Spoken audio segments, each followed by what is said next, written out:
Hello अस्सलाम वालेकुम students. Hope so you are fine and doing well.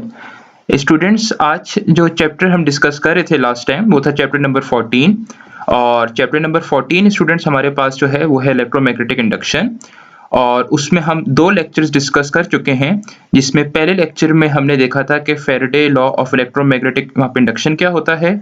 और student जो नेक्स्ट हमारे पास वहाँ पे लेक्चर था, उसमें हमने जो चीज़ें डिस्कस की थी वो ये देखा था कि जो फैराडे लॉ हम जो डील किया था वो डेली लाइफ में कहाँ कहाँ पे यूज़ होता है। और उसमें जो फेडरल बोर्ड के पॉइंट ऑफ व्यू से इंपॉर्टेंट चीज़ थी वो थी सिस्मोमीटर। और सिस्मोमीटर में भी जो स्टूडेंट्स हमने जो चीज़ कहा था कि पूछी जा सकती है शॉर्ट क्वेश्चन में, वो आपके पास था यहाँ पे इलेक्ट्रोमैग्नेटिक सिस्मोमीटर, जो कि हमने लास्ट टाइम डिस्कस किया था। तो स्टूडेंट, आज बहुत इंपॉर्टेंट टॉपिक एंटी टेस्ट के लिहाज से मोस्ट आपके पास इंपॉर्टेंट टॉपिक है। और आज जो डिस्कस करेंगे वो है लेंस लॉ।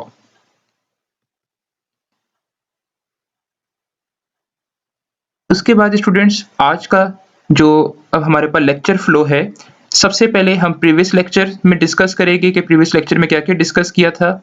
उसके बाद आज का जो सबसे इंपॉर्टेंट टॉपिक है वो ये है कि इंड्यूस्ड करंट की डायरेक्शन निकालने के हमारे पास कितने मेथड्स हैं। और लास्ट जो हम डिस्कस करेंगे वो आज हम लेंस लॉ को काफी डिटेल में डिस्कस करेंगे। तो सबसे पहले स्टूडेंट्स, जो प्रीवियस लेक्चर हमारे पास था उसमें हमने एप्लीकेशंस ऑफ सिस्मोमीटर डिस्कस की थी।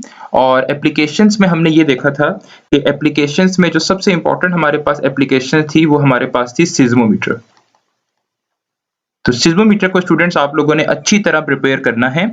और सिस्मोमीटर में भी हमने दो टाइप्स देखी थी, एक थी हमारे पास इनर्शियल और दूसरी टाइप जो थी वो थी इलेक्ट्रोमैग्नेटिक। और वो लास्ट लेक्चर आप जाके देख भी सकते हो, थोड़ा सा लेंथी लेक्चर था आई नो, बट वो है उस चीज़ को अच्छी तरह समझाने के लिए मुझे लेक्चर थोड़ा सा लेंथी ज़रा बनाना पड़ा। वरना छोटा लेक्चर भी मैं उसको बना सकता था, लेकिन एक एक उस टॉपिक का एक एक पॉइंट आपको समझाने के लिए मुझे काफ़ी ज़्यादा उसमें पिक्चर्स और एनिमेशंस डालनी पड़ी थी स्टूडेंट्स। तो ये हमारे पास प्रीवियस जो लेक्चर था। और आज जो चीज़ हमने डिस्कस करनी है सबसे पहले वो हमारे पास है कि ways to find direction of induced current. तो स्टूडेंट्स, बेसिकली हमारे पास इंड्यूस्ड करंट की डायरेक्शन निकालने के लिए हमारे पास 4 मेथड्स हैं। उसमें सबसे पहला जो मेथड आता है वो आता है फैराडे लॉ। कि फैराडे लॉ, जब आपके पास फैराडे ने जब अपना लॉ प्रपोज किया तो उसने भी एक मेथड बताया कि हम उसका लॉ यूज करके भी इंड्यूस्ड करंट की डायरेक्शन निकाल सकते हैं। लेकिन स्टूडेंट्स, जो फैराडे लॉ ने जो एक मेथड प्रपोज किया था वो थोड़ा सा कॉम्प्लिकेटेड एक मेथड था और उसमें काफी ज्यादा साइन कन्वेंशंस यूज करनी पड़ती थी। तो फैराडे लॉ का जो इंड्यूस्ड करंट की डायरेक्शन निकालने का मेथड था वो इतना ज्यादा पॉपुलर नहीं हुआ। उसके बाद जो एक लॉ हम डिस्कस करेंगे वो डिस्कस करेंगे आज लेंस लॉ। और स्टूडेंट्स, लेंस लॉ डील ही किस चीज के साथ करता है? डायरेक्शन ऑफ इंड्यूस्ड करंट के साथ।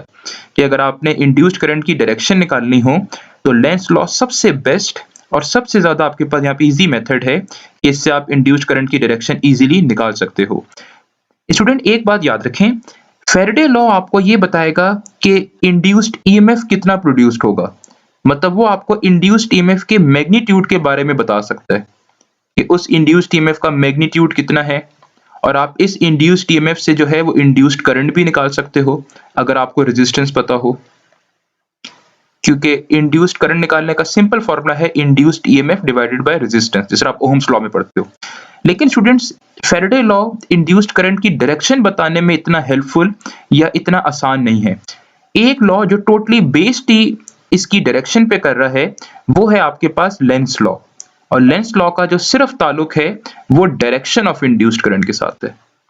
तो ये बहुत आसान सा मेथड जो लेंस ने प्रपोज किया, जिससे आप यहाँ पर डायरेक्शन ऑफ इंड्यूस्ड करंट आसानी से निकाल सकते हो। लेंस लॉ में आप मैग्नीट्यूड नहीं निकाल सकते, लेकिन सिर्फ डायरेक्शन के बारे में आप इजीली बता सकते हो। एक और रूल हम पढ़ेंगे, फ्लेमिंग्स यहाँ पे राइट हैंड रूल। कुछ जगहों पे अब मर्जी आपकी, आप बेशक लेंस लॉ यूज करो, फ्लेमिंग राइट हैंड रूल अब यूज करो। कहीं जगह अगर आपको राइट हैंड अगर लग रहा है कि आप वहां पे आसानी से लगा सकते हो तो आप राइट हैंड लगा लें। अगर आपको कहीं लगता है कि आप कहीं पे आप यहाँ पे आसानी से लेंस लॉ लगा सकते हो तो आप लेंस लॉ लगा लें। दोनों से आंसर सेम ही आएंगे इंड्यूस्ड करंट के, मतलब इंड्यूस्ड करंट की जो डायरेक्शन आएगी वो दोनों से सेम आएगी। उसके बाद अब स्टूडेंट्स, जो लास्ट एक मेथड है वो ये है कि by finding polarity of induced EMF. अब इंड्यूस्ड ईएमएफ की अगर हम पोलैरिटी निकाल लें, जैसे अगर मेरे पास अगर एक कंडक्टर है, मुझे ये पता करना हो कि इस कंडक्टर में करंट डाउनवर्ड फ्लो कर रहा है या इस कंडक्टर में करंट अपवर्ड फ्लो कर रहा है, तो स्टूडेंट मुझे ये देखना पड़ेगा कि इस कंडक्टर का कौन सा एंड हाई पोटेंशियल पे है और कौन सा एंड लो पोटेंशियल पे है। अगर मैं कहूँ कि नीचे वाला एंड हाई पोटेंशियल पे है और ऊपर वाला एंड लो पोटेंशियल पे, तो डेफिनेटली करंट की जो डायरेक्शन होगी वो आपका बॉटम से अपवर्ड होगी। तो अगर हम किसी तरीके से हाई और लो पोटेंशियल निकाल लें किसी सब्सटेंस का, तो हम इंड्यूस्ड करंट की डायरेक्शन भी निकाल सकते हैं। ये मेथड भी आपकी बुक में डिस्कस नहीं है, फर्स्ट मेथड भी आपकी बुक में डिस्कस नहीं है। आपकी बुक में जो दो डिस्कस हैं वो एक है लेंस लॉ और दूसरा जो डिस्कस है वो है फ्लेमिंग्स राइट हैंड रूल, और इन्हीं को हम काफी डिटेल में देखेंगे। अगर पॉसिबल हुआ तो मैं मोशनल ईएमएफ वाले टॉपिक में आपको ये लास्ट मेथड डिस्कस कराऊंगा। ठीक है, मैं आपको सारे, अगर हुआ तो आपको मैं सारे मेथड्स वहां पे डिस्कस करा दूंगा ताकि आपके माइंड में सारे मेथड्स क्लियर हों। लाजमी नहीं है कि आप सारे मेथड्स ही याद करो, लेकिन जो मेथड आपको लगता है कि आप उसको यहाँ पे यूज कर सकते हो आप यहाँ पे, तो आप वो मेथड यूज करें। और मेन मकसद जो है बस वो करंट की डायरेक्शन फाइंड आउट करना है। इसके बाद अब स्टूडेंट्स नेक्स्ट जो ये मैंने एक स्लाइड यहाँ पे इंसर्ट की है, ये मैंने एक वैसी स्टूडेंट्स के लिए ऐड की है जो एंटी टेस्ट की तैयारी कर रहे हैं, उनके लिए कि हम फैराडे लॉ को यूज करके इंड्यूस्ड करंट की डायरेक्शन किस तरह निकाल सकते हैं। तो ये आपके सिलेबस का पार्ट नहीं है और ये काफी आपको दिखने में भी कॉम्प्लेक्स चीज आपको लग रही होगी, तो बेशक आप इस स्लाइड को स्किप कर दें। ये भी स्लाइड में आपको समझाऊंगा नहीं, लेकिन मैंने यहाँ पॉइंट्स काफी डिटेल में लिखे हैं ताकि अगर आप खुद भी इसको समझना चाहो तो आपको इसकी काफी हद तक अंडरस्टैंडिंग हो जाए। तो ये जो मेथड था ये फैराडे लॉ का मेथड था जिससे आप इंड्यूस्ड करंट की डायरेक्शन निकाल सकते हो, लेकिन ये आपके सिलेबस का पार्ट नहीं है। हम जो मेथड यूज करेंगे लेंस लॉ, और एक जो हम सेकंड मेथड यूज करेंगे वो हम यहाँ पे राइट हैंड रूल यूज करेंगे फ्लेमिंग्स का। तो स्टूडेंट सबसे पहले स्टार्ट करते हैं अब लेंस लॉ। अब लेंस लॉ है क्या? असल में लेंस जो है ये साइंटिस्ट का नेम है। 1834 में अब एमिल लेंस साइंटिस्ट थे जिन्होंने एक लॉ प्रपोज किया जिसको हम लेंस लॉ कहते हैं। काफी सारी इसकी आपको डेफिनेशंस मिलेंगी, कुछ डेफिनेशंस बहुत शॉर्ट होंगी, कुछ जरा लेंथी होंगी, लेकिन मेन मकसद एक ही है। और वो लेंस लॉ कहता क्या है? लेंस लॉ कहता है कि the induced current will flow in such a direction so as to oppose the cause that produces it.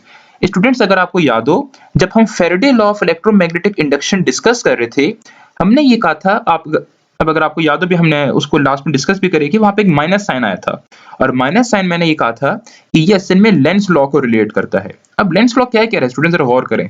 Lenz law ये कह रहा है कि अगर कहीं पे इंड्यूस्ड करंट प्रोड्यूस हो रहा हो तो इंड्यूस्ड करंट जिस वजह से प्रोड्यूस हो रहा होगा वो उसी वजह को अपोज करेगा। ठीक है, हो सकता है भी आपको ये डेफिनेशन इतनी क्लियर ना हुई हो, लेकिन अभी पूरे टॉपिक के एंड में आपको काफी हद तक क्लियर हो जाएगी। जरा दोबारा देखें, इंड्यूस्ड करंट किसी सर्किट में जिस वजह से प्रोड्यूस हो रहा हो, इंड्यूस्ड करंट उसी वजह को अपोज करेगा। सबसे पहला जो सवाल माइंड में आता है कि ये वजह क्या है, व्हाट इज कॉज, जो यहाँ पे कॉज लिखा हुआ है। अब देखें स्टूडेंट्स याद रखें, इंड्यूस्ड करंट किस वजह से प्रोड्यूस होता है? इंड्यूस्ड करंट जो प्रोड्यूस होता है वो प्रोड्यूस होता है due to change in current, अब due to change in magnetic flux. तो स्टूडेंट इंड्यूस करंट का कॉज क्या है? Change in magnetic flux. तो अभी हमने लेंस लॉ की डेफिनेशन में ये कहा कि इंड्यूस करंट जिस वजह से प्रोड्यूस हो रहा है, इंड्यूस करंट उसी वजह को अपोज करेगा। मतलब अगर आप इसको आसान अल्फाज में समझना चाहो, जो चीज जिस वजह से पैदा हो रही है वो उसी चीज को अपोज कर रहा है। ठीक है, तो इंड्यूस करंट जो यहाँ पे प्रोड्यूस होता है, इंड्यूस होता है, वो प्रोड्यूस होता है due to change in magnetic flux. तो ये इंड्यूस करंट इसी फ्लक्स के चेंज को ही अपोज करेगा। ठीक है, अब जरा देखें स्टूडेंट्स, अब मैंने यहाँ पे दो केसेस डिस्कस किए। देखें करंट जो है, अभी हमने कहा इंड्यूस करंट जो प्रोड्यूस होता है वो चेंज इन फ्लक्स की वजह से प्रोड्यूस होता है, और चेंज इन फ्लक्स दो तरीके से हो सकता है, या तो फ्लक्स इंक्रीज हो रहा होगा या फ्लक्स क्या हो रहा होगा, डिक्रीज हो रहा होगा स्टूडेंट्स। तो स्टूडेंट्स अगर हम ये कहें, ये सबसे पहला केस है, ये केस 1 आप इसको कह सकते हो। अगर पहले केस में ये कहूं कि if the induced current is produced due to increase in flux, कि अगर मैं कहूं कि इंड्यूस करंट जो है वो फ्लक्स के बढ़ने की वजह से प्रोड्यूस हो रहा है, तो देखें अभी हमने क्या कहा कि इंड्यूस करंट उसी कॉज को अपोज करेगा। अपोज करने का मतलब यहां इंड्यूस करंट किस वजह से प्रोड्यूस हो रहा है? फ्लक्स के ज्यादा होने की वजह से। तो इंड्यूस करंट ये कोशिश करेगा कि फ्लक्स जो है वो कम हो जाए। ठीक है, तो यहां जो चेंज इन फ्लक्स हो रहा था वो ज्यादा हो रहा था, मतलब लेकिन हम इंड्यूस करंट खुद ही कोशिश ये करेगा। अब ये कोशिश भी किस तरह करेगा ये आगे हम डिटेल में देखेंगे। अभी सिर्फ आप इस बेसिक बेसिक अपने माइंड में पॉइंट्स बिठाएं कि अगर इंड्यूस करंट फ्लक्स के बढ़ने की वजह से प्रोड्यूस हो रहा है तो induce current will try to decrease the increase in flux, के जो फ्लक्स में इंक्रीज आ रहा था उसको कम करने की कोशिश करेगा वो। नेक्स्ट पॉइंट स्टूडेंट्स, अगर हम ये कहें कि इफ द इंड्यूस, अब देखिए पहला केस तो ये था कि इंड्यूस करंट किस वजह से प्रोड्यूस हो रहा है, फ्लक्स के ज्यादा होने की वजह से। अगर अब मैं ये कहूं कि इंड्यूस करंट जो प्रोड्यूस हो रहा है वो फ्लक्स के कम होने की वजह से प्रोड्यूस हो रहा है, तो देखें अब डेफिनेटली इंड्यूस करंट जो प्रोड्यूस होगा, अब यहाँ जो फ्लक्स प्रोड्यूस हो रहा है वो इंड्यूस करंट जो प्रोड्यूस हो रहा है वो फ्लक्स के कम होने की वजह से प्रोड्यूस हो रहा है। तो अब इंड्यूस करंट क्या कोशिश करेगा, अब इसको बढ़ाने की कोशिश करेगा, ठीक है। तो क्योंकि वो जिस वजह से प्रोड्यूस हो रहा है ना, वो बस उसने उसको अपोज करना है। अगर वो फ्लक्स के ज्यादा होने की वजह से प्रोड्यूस हो रहा है तो वो फ्लक्स को कम करने की कोशिश करेगा, और अगर ये कम होने की वजह से प्रोड्यूस हो रहा है। स्टूडेंट एक चीज याद रखें, असल में इंड्यूस करंट जिस तरह अगर मैं कहूं, जिस तरह एक चीज अगर आप इसको इस तरह समझिए, जिस तरह मैंने कहा एक ब्लॉक है, अब ये ब्लॉक अगर ऊपर जा रहा हो अपनी जो इसकी पहले लोकेशन थी उससे ऊपर जा रहा हो, अब अगर इसको मैंने इसकी पहले वाली यहाँ पे लोकेशन पे लेकर आना है तो मैं इसको नीचे की तरफ यहाँ पे खींचूंगा, और अगर ये नीचे की तरफ मूव कर रहा होगा तो अब इसको पहले वाली पोजीशन में लाने के लिए मैं इसको अब ऊपर की तरफ खींचूंगा। तो मतलब जिस तरह मैं यहाँ पे जो एक्ट कर रहा हूँ, मैं भी यहाँ पे इसी तरह का एक्ट कर रहा हूँ कि मैं किसी भी हाल में खुश नहीं हूँ। जब ये ब्लॉक ऊपर जा रहा है तो मैं इसको नीचे खींचने की कोशिश कर रहा हूँ, और जब ये नीचे जा रहा है तो मैं इसको ऊपर खींचने की कोशिश कर रहा हूँ। स्टूडेंट सेम लेंस लॉ भी ऐसा ही है। लेंस लॉ अगर फ्लक्स में इंक्रीज होने की वजह से प्रोड्यूस होगा तो वो इंड्यूस करंट उसको कम करने की कोशिश करेगा, और अगर इंड्यूस करंट फ्लक्स के कम होने की वजह से जो है प्रोड्यूस होगा तो इंड्यूस करंट उसको बढ़ाने की कोशिश करेगा, ठीक है। तो असल में इंड्यूस करंट चाह क्या रहा है, इंड्यूस्ड करंट जो है असल में चेंज इन फ्लक्स से खुश नहीं होता, ये चीज याद रखें स्टूडेंट। और ये नेचर की एक प्रॉपर्टी है कि नेचर चेंज इन फ्लक्स को रेजिस्ट करती है। तो induce current is not happy with the change in flux, मतलब वो अपने कॉज से खुश नहीं है, और उसका कॉज क्या चीज है, उसका कॉज हमें पता है वो चेंज इन फ्लक्स है। तो जैसे ही फ्लक्स में चेंज आएगा वो उसको रेजिस्ट करेगा, अगर ज्यादा होगा तो कम करने की कोशिश करेगा, कम होगा तो उसको ज्यादा करने की कोशिश करेगा। यही नेक्स्ट पॉइंट है कि in other words you can say induce current is not happy with the cause, और उसका कॉज क्या है, वो डेफिनेटली वो प्रोड्यूस ही उसी कॉज की वजह से हो रहा है, so it resist it's cause, मतलब कॉज चेंज इन फ्लक्स होता है। तो स्टूडेंट इंड्यूस करंट पे खुश किस चीज से है, वो खुश उस चीज से है कि फ्लक्स में जिस तरह इस केस में मैं खुश किस चीज से हूं कि ये ब्लॉक यहीं पर रखा रहे, ये ब्लॉक ना ऊपर मूव करे ना नीचे मूव करे। इसी तरह स्टूडेंट्स इंड्यूस करंट खुश इस चीज से है कि फ्लक्स में कोई चेंज ही ना आए, क्योंकि अभी हमने कहा उसको प्रॉब्लम किस चीज से, अपने कॉज से, और उसका जो कॉज है वो है चेंजिंग फ्लक्स।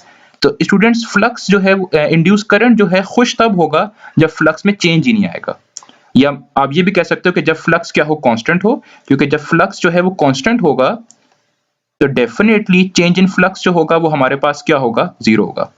लेकिन एक सोचने वाली बात है स्टूडेंट्स, जब चेंज इन फ्लक्स ही नहीं होगा तो इंड्यूस करंट भी नहीं होगा।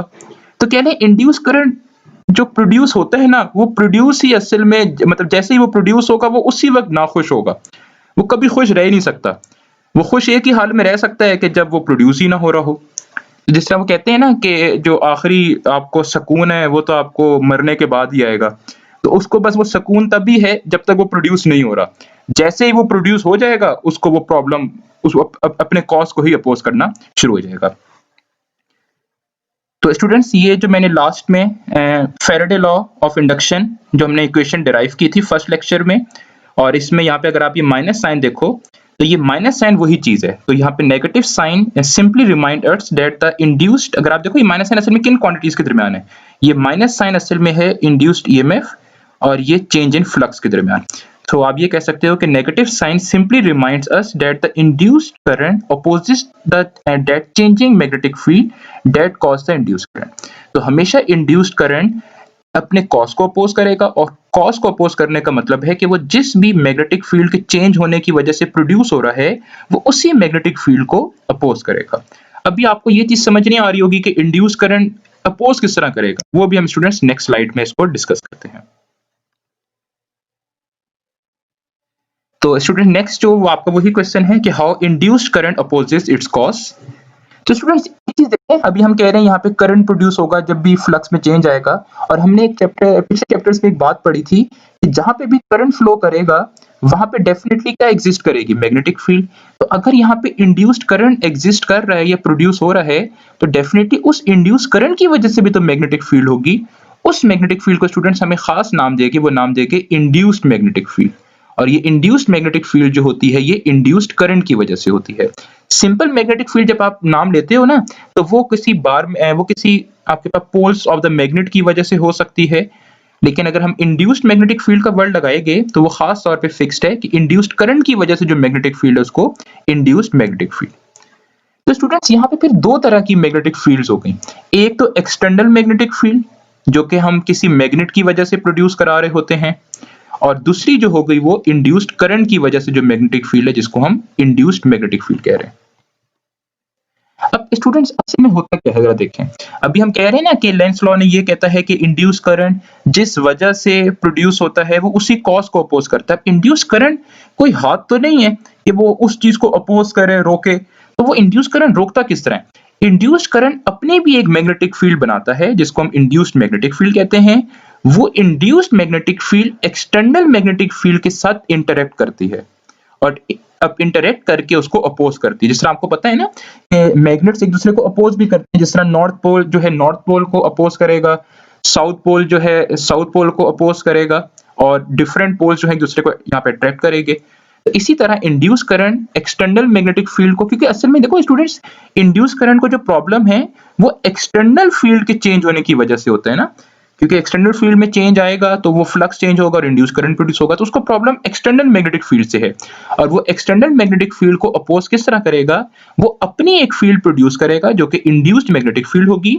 वो induced magnetic field external magnetic field के साथ इंटरेक्ट करेगी और उसकी वजह से वो उसको अपोज करेगी। उसके बाद स्टूडेंट ये जो सारी अभी हमने थ्योरी समझी, अब इसको एक एग्जांपल के थ्रू जरा अब हम जरा यहाँ पे डेमोन्स्ट्रेशन करते हैं और हम देखते हैं कि लेंस लॉ किस तरह हम अप्लाई करते हैं। तो स्टूडेंट्स यहाँ पे जो हम एक एग्जांपल ले रहे हैं वो हम एक एग्जांपल इस तरह की ले रहे हैं कि हम एक कॉइल ले रहे हैं और उस कॉइल और यहाँ पे मूवमेंट किसकी कराएंगे? बार मैग्नेट की। मतलब एक हम मैग्नेट बनाएंगे और सामने हम एक कॉइल रखेंगे और इस कॉइल जो होगी वो रेस्ट में होगी, ये मूव नहीं कर रही होगी, ये आपके पास स्टैटिक होगी, क्योंकि हमने कहा था ना कि ईएमएफ हमेशा तब प्रोड्यूस होता है बाय आपके पास बाय द रिलेटिव मोशन, और ये जो बार मैग्नेट है ये हमारे पास यहाँ पे मूव कर रहा होगा। तो डेफिनेटली इसकी कोई ना कोई एक साइड नॉर्थ होगी और एक साइड इसकी साउथ होगी। तो यही हमने कहा कि we know that a current carrying coil produces a magnetic field. अब देखें स्टूडेंट होगा क्या। अभी हमने ये कहा कि जैसे ही हम इस मैग्नेट को मूव कराएंगे इस कॉइल में, ये जो हमने कॉइल बनाई इस कॉइल में फ्लक्स चेंज होगा, और इस कॉइल में फ्लक्स चेंज होने की वजह से इस कॉइल में करंट प्रोड्यूस होगा, और जहां पे भी करंट प्रोड्यूस होता है वहां पे मैग्नेटिक फील्ड होती है। डेफिनेटली इस कॉइल की जो मैग्नेटिक फील्ड है उसको हम बी लिख रहे हैं। इस कॉइल की मैग्नेटिक फील्ड इस बार मैग्नेट की मैग्नेटिक फील्ड के साथ इंटरेक्ट करेगी। तो हमने यही कहा कि जैसे ही, और एक चीज हमने एक और भी पढ़ी थी, हमने कहा था कोई भी कॉइल हो या सॉलिनॉइड हो जब उसमें से करंट फ्लो करता है तो वो बार मैग्नेट के तौर पे बिहेव करती है। तो स्टूडेंट नेक्स्ट पॉइंट ये लिखा हुआ है कि जब आप इस कॉइल में करंट प्रोड्यूस कराओगे, इंड्यूस कराओगे, तो ये बार मैग्नेट के तौर पे बिहेव करेगी। और बार मैग्नेट हम ऐसे मैग्नेट को कहते हैं जिसकी एक साइड ऐसा नॉर्थ पोल एग्जिस्ट शो कर रही हो और दूसरी साइड ऐसा साउथ पोल।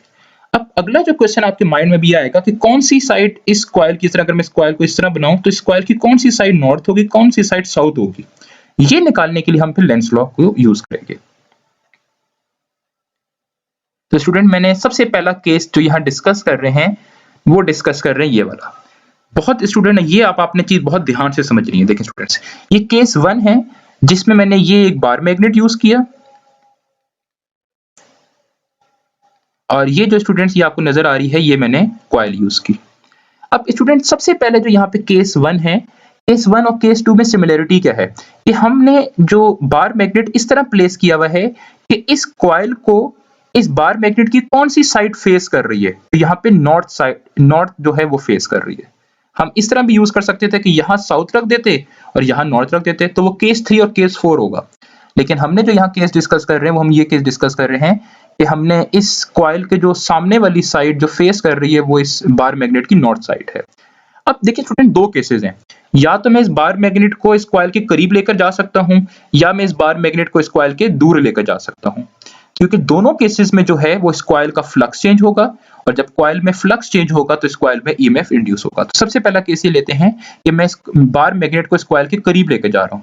तो स्टूडेंट्स, जब मैं इस बार मैग्नेट को कॉइल के करीब लेकर जाऊंगा तो डेफिनेटली इस कॉइल में क्या होगा, जैसे मैं इस बार मैग्नेट को इसके करीब लेकर जाऊंगा, इसकी मोशन शो कराऊंगा, तो इस कॉइल में जो है वो फ्लक्स चेंज होगा, और फ्लक्स चेंज होने की वजह से हमें फैराडे लॉ ये कहता है कि ईएमएफ इंड्यूस होगा, और इस ईएमएफ की वजह से जो प्रोड्यूस होगा वो इंड्यूस्ड करंट प्रोड्यूस होगा। तो ये तो सारा फैराडे लॉ वाली बात है। अब लेंस लॉ क्या कहता है? लेंस लॉ ये कहेगा कि इस लूप में या इस कॉइल में जिस वजह से करंट प्रोड्यूस हो रहा है वो उसी कॉज को अपोज करेगा। तो स्टूडेंट्स ये देखें, इस कॉइल में करंट किस वजह से प्रोड्यूस हो रहा है? इस कॉइल में करंट जो प्रोड्यूस हो रहा है वो इस मैग्नेट की यहाँ पे मोशन की वजह से प्रोड्यूस हो रहा है, मतलब इस मैग्नेट के करीब आने की वजह से, क्योंकि हम इस मैग्नेट को राइट साइड मूव करा रहे हैं ना। तो ये इंड्यूस करंट क्या कोशिश करेगा कि ये जो है मैग्नेट मूव ना करे। अब ये मैग्नेट को रोक किस तरह सकता है? ये मैग्नेट को रोकेगा किस तरह? देखें, अब किसी चीज को अगर आपने रोकना हो, जिस तरह मैग्नेट्स को अगर आपने अपोज करना हो, तो आप क्या करोगे? नॉर्थ साउथ, आप अपने, अब ये क्या करेगा कॉइल, ये अपने इसी साइड पे नॉर्थ साइड को डेवलप कर लेगा, और इस साइड पे साउथ, और इसने इस साइड पे नॉर्थ ही क्यों डेवलप की?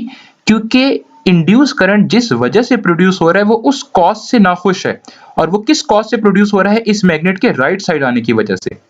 तो वो ये कोशिश करेगा कि ये मैग्नेट इसके करीब ना आए, ये मैग्नेट इससे दूर जाए, और दूर करने के लिए वो अपने इस साइड पे नॉर्थ पोल को डेवलप कर लेगा, और डेफिनेटली जब इस साइड पे नॉर्थ पोल डेवलप होगा तो डेफिनेटली दूसरी साइड पे जो है वो साउथ पोल डेवलप होगा। अब जरा थ्योरी पे आते हैं। तो first consider the case in which the north pole of the permanent magnet facing the coil. तो हमने ये कहा कि इस कॉइल का जो फेस कर रहा है वो नॉर्थ पोल कर रहा है।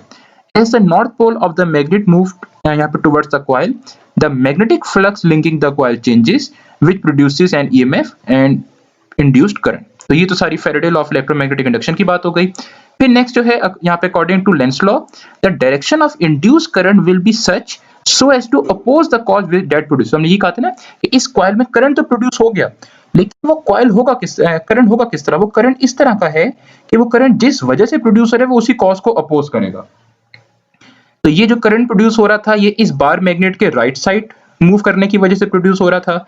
तो इस कॉइल ने इस बार मैग्नेट को अपने से दूर करना है, क्योंकि वो ये नहीं चाह रहा कि ये बार मैग्नेट मूव करे और इसमें करंट प्रोड्यूस हो। और वो इसको रोकेगा किस तरह? वो रोकेगा इस तरह, जिस तरह अगर कोई एक गाड़ी राइट साइड जा रही हो, अगर आपने उसको रोकना तो आप उस पर फोर्स आप यहाँ पे लेफ्ट साइड लगाओगे।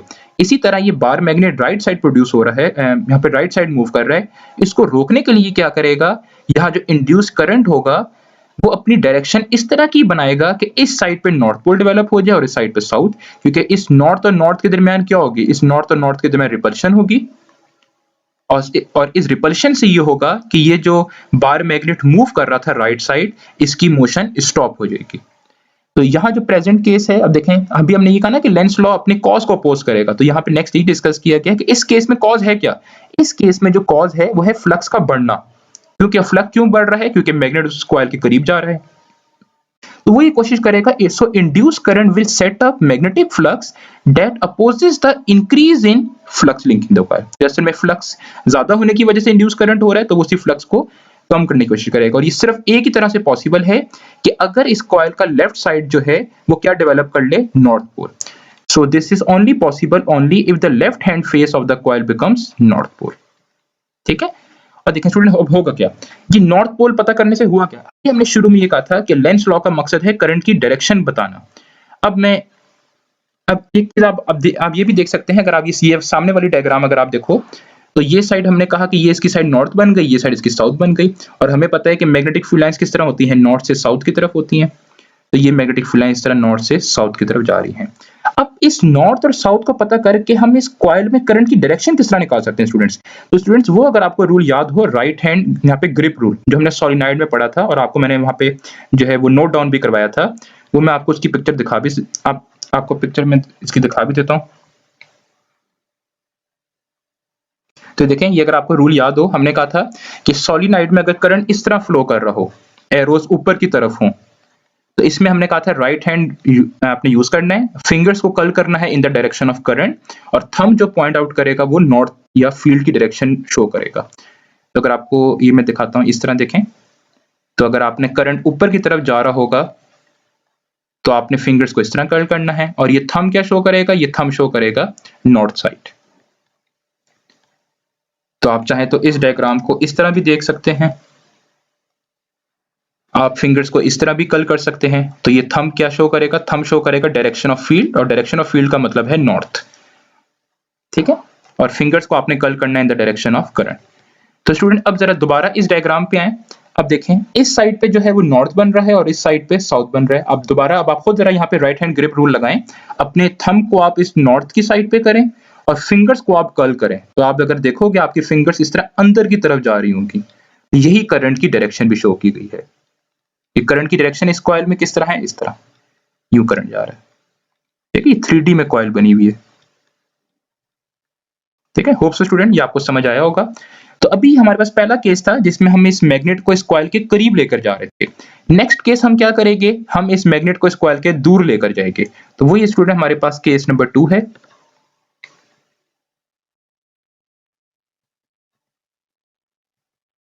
तो केस नंबर 2 में स्टूडेंट्स हम क्या करेंगे, तो now we consider the case in which the north pole of the magnet moves. यहाँ पे अब हम उस कॉइल से दूर लेके जा रहे हैं। तो इस केस में भी देखो, जब हम उसको दूर लेके जा रहे हैं तो डेफिनेटली क्या होगा, दूर, क्योंकि हमें पता है कि ईएमएफ प्रोड्यूस होता है फ्लक्स के चेंज आने की वजह से। अगर मैं इस मैग्नेट को दूर लेकर जा रहा हूं तो डेफिनेटली इस कॉइल में दोबारा फ्लक्स में चेंज आएगा। फ्लक्स में जब चेंज आएगा, मतलब फ्लक्स जब कम होगा, तो डेफिनेटली इस कॉइल में दोबारा करंट प्रोड्यूस होगा। लेकिन अब स्टूडेंट्स एक चीज देखें, अब देखें स्टूडेंट, इस कॉइल में जो करंट प्रोड्यूस हो रहा है वो इस फ्लक्स के कम होने की वजह से प्रोड्यूस हो रहा है, और कम होने का मकसद ये है कि इस मैग्नेट के दूर जाने की वजह से प्रोड्यूस हो रहा है। अब जब ये मैग्नेट दूर जाने की कोशिश कर रहा है तो इसको रोकना है। इसकी बिल्कुल एग्जांपल आप इस तरह लें, जिस तरह एक गाड़ी है, ये गाड़ी अगर राइट साइड जा रही हो, इसकी वेलोसिटी अगर राइट साइड हो, तो इसको रोकने के लिए आप इस पे फोर्स पीछे की तरफ लगाओगे, ठीक है। और अगर यही गाड़ी अगर आपके पास पीछे की तरफ जा रही हो, उसको रोकने के लिए आप इस पे फोर्स आगे की तरफ लगाओगे। तो स्टूडेंट यही सेम केस आप यहां पे लगाएं। यहां जो इस कॉइल में जो करंट प्रोड्यूस हो रहा है वो इस मैग्नेट के पीछे जाने की, बैकवर्ड मोशन या लेफ्ट साइड पे मोशन की वजह से प्रोड्यूस हो रहा है। इसको रोकने के लिए वो ये कॉइल इसको आगे की तरफ खींचेगी। अब देखें, मैग्नेट्स एक दूसरे की ये मैग्नेट इसको आगे किस तरह खींचेगा, कॉइल इस मैग्नेट को आगे किस तरह खींचेगी, ये सिर्फ तभी खींच सकता है जब ये कॉइल अपने इस साइड पे साउथ पोल डेवलप कर ले, क्योंकि फिर नॉर्थ और इस साउथ के दरमियान अट्रैक्शन होगी, और ये जो कॉइल, ये जो मैग्नेट पीछे की तरफ मूव कर रहा था, ये इस ड्यू टू अट्रैक्शन की वजह से ये जो मैग्नेट है ये रुक जाएगा। उसका मकसद इसको अट्रैक्शन नहीं था, मेन मकसद ये था इस मैग्नेट को रोकना, क्योंकि ये मैग्नेट पीछे की तरफ जा रहा था, बैकवर्ड जा रहा था। इसको रोकने के लिए उसने अपने लेफ्ट साइड पे जो है कॉइल ने साउथ पोल डेवलप कर लिया। क्यों डेवलप किया, ताकि नॉर्थ और साउथ के दरमियान अट्रैक्शन हो और वो इसकी जो पीछे की तरफ मोशन को वो रोक सके। और इसने रोका ही क्यों, क्योंकि स्टूडेंट्स इस मैग्नेट के पीछे जाने की वजह से इस कॉइल में करंट इंड्यूस हो रहा था, और लेंस लॉ ये कहता है कि इंड्यूस करंट जिस वजह से प्रोड्यूस हो रहा है वो उसी कॉज को अपोज करेगा। अगर इस साइड पे साउथ पोल डेवलप हो रहा है तो डेफिनेटली दूसरी साइड पे जो है वो नॉर्थ पोल डेवलप हो रहा होगा। तो ये स्टूडेंट इसकी थ्योरी है, इसकी आप थ्योरी सारी जो है अब यहाँ पे पढ़ लिएगा। मैं सिर्फ लेंस लॉ वाली डिस्कस करा देता हूं कि लेंस लॉ ये कहेगा कि इंड्यूस करंट जिस वजह से प्रोड्यूस हो रहा है वो उसी कॉज को अपोज करेगा। और यहाँ पे जो स्टूडेंट कॉज है वो फ्लक्स का ज्यादा होना नहीं, फ्लक्स का कम होना। और फ्लक्स कम क्यों हो रहा है, क्योंकि मैग्नेट जो है वो move away from the coil.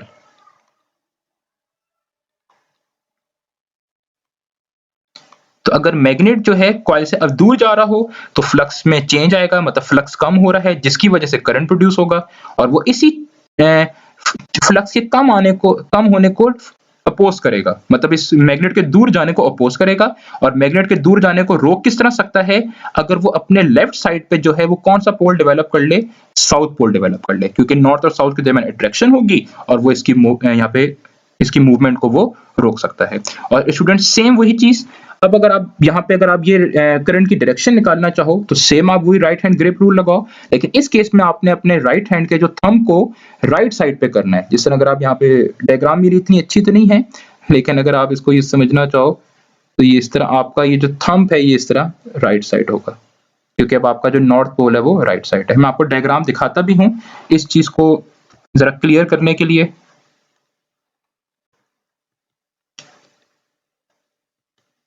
तो स्टूडेंट इस तरह की डायग्राम होगी, क्योंकि अब आपका जो नॉर्थ बन रहा है वो दूसरी साइड बन रहा है और साउथ पोल दूसरी साइड पर, तो आपने अपने थंब को हमेशा नॉर्थ साइड पे करना है और अब आपकी फिंगर्स इस तरह नीचे की तरफ आ रही होगी कर्ल होके। तो आप चाहें तो इस डायग्राम में इसको देख भी सकते हैं, क्योंकि अब आपका फिंगर्स नीचे की तरफ है तो आपका इस सब लूप में या स्क्वायर में करंट डाउनवर्ड होगा। और डाउनवर्ड का मतलब ये है कि अब आपके पास करंट किस तरह फ्लो कर रहा होगा, करंट यहाँ पे इस तरह इसमें से, ठीक है। तो ये स्टूडेंट दो केसेस थे। थर्ड और फोर्थ केस जो है वो मैंने एक साथ ही डायग्राम में डिस्कस किए हैं। अगर आप इनमें देखो तो फर्क क्या है, इनमें फर्क ये है कि अभी जो कॉइल को जो मैं यहाँ पे जो साइड फेस कर रही थी वो नॉर्थ थी और यहाँ पे अब मैंने साउथ पोल कर दी। तो स्टूडेंट बस अगर आपको मेन कंसेप्ट याद है, और हमने ये कहा था अब जिस तरह पहले केस में इस बार मैग्नेट को मैं कॉइल के करीब लेकर जा रहा हूँ, तो कॉइल को जब मैं करीब लेकर जा रहा हूँ तो इस कॉइल में फ्लक्स चेंज होगा जिसकी वजह से करंट प्रोड्यूस होगा। और लेंस लॉ ये कहता है कि वो इंड्यूस करंट अपने इस कॉस से अपने कॉस को ही अपोज करेगा, और इसका कॉस क्या था, इस मैग्नेट का राइट साइड जाना। तो वो इस मैग्नेट के राइट साइड मोशन को अपोज करने के लिए अपनी लेफ्ट साइड पे भी साउथ पोल डेवलप कर देगा, ताकि साउथ और साउथ के दरमियान रिपल्शन हो, और रिपल्शन की वजह से इस मैग्नेट की जो राइट साइड मोशन है वो रुक जाए। तो अब ये स्टूडेंट याद रखें, कॉइल की कौन सी साइड नॉर्थ बनेगी, कौन सी साइड साउथ बनेगी, वो डिपेंड करता है करंट की डायरेक्शन पे, जो कि राइट हैंड ग्रिप रूल बताता है। नीचे वाले केस में अगर आप देखें तो अब आप यहाँ पे बार मैग्नेट को दूर लेकर जा रहे हैं। जब आप यहाँ पे बार मैग्नेट को दूर लेकर जा रहे हैं स्टूडेंट्स, तो अब यहाँ पे क्या होगा, अब यहाँ पे डेफिनेटली कॉइल में फ्लक्स चेंज होगा, कम होगा, जिसकी वजह से करंट प्रोड्यूस होगा। और यहाँ पे जब करंट प्रोड्यूस होगा नीचे वाले केस में, वो फ्लक्स के कम होने की वजह से या इस बार मैग्नेट के दूर जाने की वजह से प्रोड्यूस हो रहा है। तो वही कोशिश करेगा कि इसको रोकने की कोशिश करेगा, और रोकने के लिए वो इसको अपनी तरफ करीब खींचेगा, और करीब खींचने के लिए वो क्या करेगा, वो अपने इस साइड पे नॉर्थ पोल डेवलप कर देगा, ताकि साउथ और नॉर्थ के दरमियान अट्रैक्शन हो, और अट्रैक्शन होने की वजह से इस बार मैग्नेट की जो बैकवर्ड मोशन है वो रुक जाए। तो अब देखें, ऊपर वाले केस में साउथ पोल बना, नीचे वाले केस में नॉर्थ पोल बना, तो डेफिनेटली फर्क क्या आया इस सर्किट में करंट की डायरेक्शन पे। और ये करंट की डायरेक्शन आप किस तरह आइडेंटिफाई कर सकते हो, यूजिंग गैल्वानोमीटर। अगर आप यहाँ पे गैल्वानोमीटर यूज कर लो तो पहले वाले केस में अगर करंट समझ लें, करंट अगर आप अज्यूम करें अगर क्लॉकवाइज फ्लो कर रहा था, तो नीचे वाले करंट केस में करंट एंटी क्लॉकवाइज फ्लो कर रहा होगा, और वो आपको गैल्वानोमीटर में ऑपोजिट डायरेक्शन, तो गैल्वानोमीटर में सेंटर में जो होगा जीरो होगा, इस साइड पे करंट पॉजिटिव होते हैं और इस साइड पे करंट नेगेटिव। और करंट नेगेटिव का कंसेप्ट यही है कि करंट की डायरेक्शन ऑपोजिट हो जाएगी। ये स्टूडेंट डायग्राम आप बुक में देख भी लिएगा, कुछ जो पुरानी बुक्स हैं उनमें यहाँ पे एरोस की डायरेक्शन थोड़ी सी गलत भी लगी हुई है, तो यहाँ इस वाले केस में ये जो है ये ठीक है।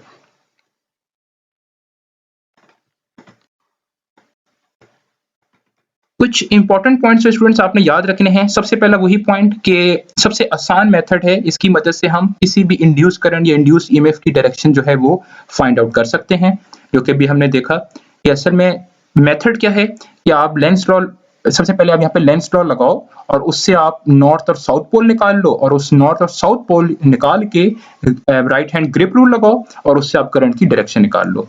तो इससे आप डायरेक्शन ऑफ इंड्यूस्ड ईएमएफ और इंड्यूस्ड करंट आप आसानी से निकाल सकते हो। और इंड्यूस्ड ईएमएफ का मतलब, क्योंकि अगर आपको इंड्यूस्ड करंट की डायरेक्शन पता हो तो डेफिनेटली आप ईएमएफ की पोलैरिटी भी निकाल सकते हो कि कौन सी साइड पॉजिटिव होगी और कौन सी साइड लो पोटेंशियल और कौन सी साइड हाई पोटेंशियल पे होगी। फिर नेक्स्ट स्टूडेंट जो मैंने सबसे आपको शुरू में बताया कि लेंस लॉ वही सेम रिजल्ट्स आपको प्रोवाइड करेगा जो आपको फैराडे लॉ देता है। It always gives the same results as the sign rules we have introduced for EMF and delta phi।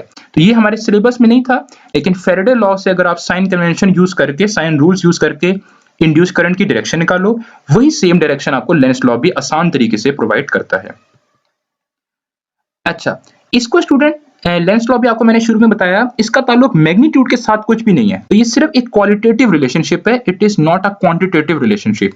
Quantitative relationship जो है वो फैराडे लॉ था, लेकिन जो लेंस लॉ है ये सिर्फ एक क्वालिटेटिव रिलेशनशिप है जो कि आपको डायरेक्शन ऑफ इंड्यूस करंट देगा, बट स्टेट्स यहाँ पे नथिंग अबाउट इट्स मैग्नीट्यूड। अगर आपको मैग्नीट्यूड के बारे में पता करना हो तो वो असल में आपके पास फैराडे लॉ है।